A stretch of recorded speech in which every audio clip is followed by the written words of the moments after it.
I am Daryl Roberts with Form Cycles. We actually got started together, working together at another company named Titus back in 2006. We worked there for a few years together, so all of us knew that collaboration was going to work. And in 2009, when things changed at our previous employer, we decided, why don't we just build custom bikes on our own?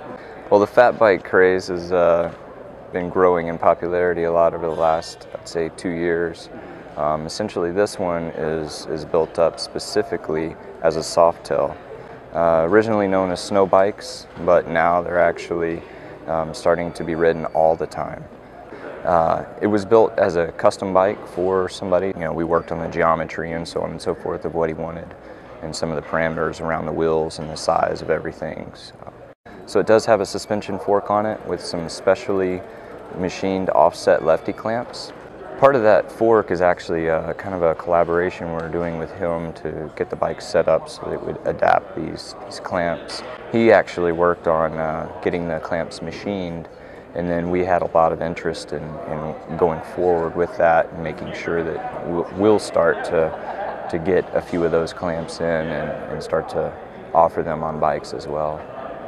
Specifically, it's got one of the widest rims that are available on it. It's called the UMA 90, and the clearance and everything that we had to get for that, and then the 170 rear hub spacing.